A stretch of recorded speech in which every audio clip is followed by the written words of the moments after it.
27th at the home of Nina Riva during one of the most notorious parties in Los Angeles history. The annual party grew wildly out of control sometime around midnight. By 7 a.m., the coastline of Malibu was engulfed in flames.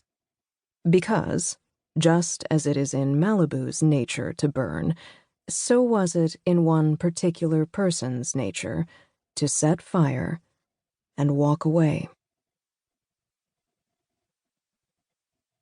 Saturday, August 27th, 1983.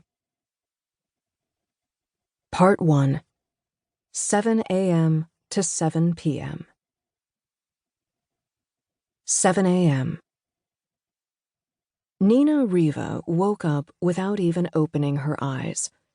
Consciousness seeped into her slowly, as if breaking the morning to her gently. She lay in bed, dreaming of her surfboard underneath her chest in the water, before she began remembering reality, that hundreds of people were going to descend upon her house in just over 12 hours.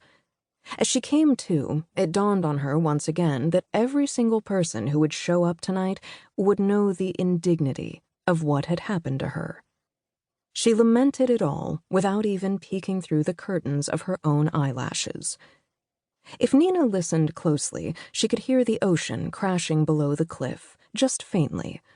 She had always envisioned buying a home like the one she and her siblings grew up in down on Old Malibu Road, a shabby beach bungalow off of PCH, built on stilts, extended out over the sea. She had fond memories of sea spray on the windows, of half-rotted wood and rusting metal holding up the ground beneath her feet. She wanted to stand on her patio and look down in order to see high tide, hear the waves crashing loudly underneath her. But Brandon had wanted to live on a cliff. So he'd gone and bought them this glass and concrete mansion in the cliffside enclave of Point Dume, 50 feet above the coastline, a steep walk down the rocks and steps to the breaking waves.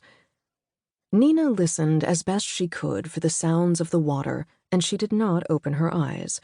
Why would she? There was nothing for her to see. Brandon was not in her bed. Brandon wasn't in the house. Brandon wasn't even in Malibu. He was at the Beverly Hills Hotel with its pink stucco and its green palm trees. He was, most likely at this early hour, cradling Carrie Soto in his sleep. When he woke up, he would probably take his big paw of a hand and move her hair out of the way and kiss her neck. And then the two of them would probably start packing together for the U.S. Open. Ugh. Nina didn't hate Carrie Soto for stealing her husband because husbands can't be stolen. Carrie Soto wasn't a thief. Brandon Randall was a traitor.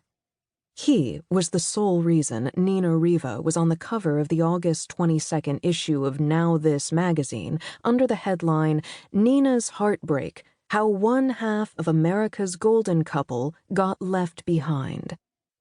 It was an entire article dedicated to the fact that her tennis pro husband had publicly left her for his tennis pro mistress. The cover image was flattering enough. They had pulled one of the photos from her swimsuit shoot in the Maldives earlier that year.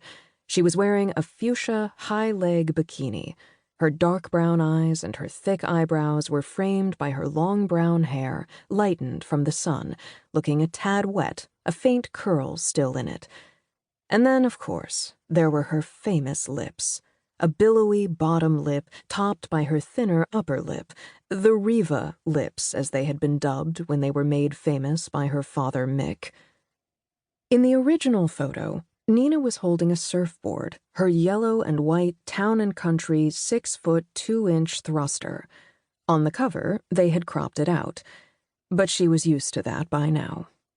Inside the magazine, there was a picture of Nina in the parking lot of a Ralph's grocery store from 3 weeks prior. Nina had been wearing a white bikini with a flowered sundress thrown on over it. She'd been smoking a Virginia Slims and carrying a 6-pack of Tab.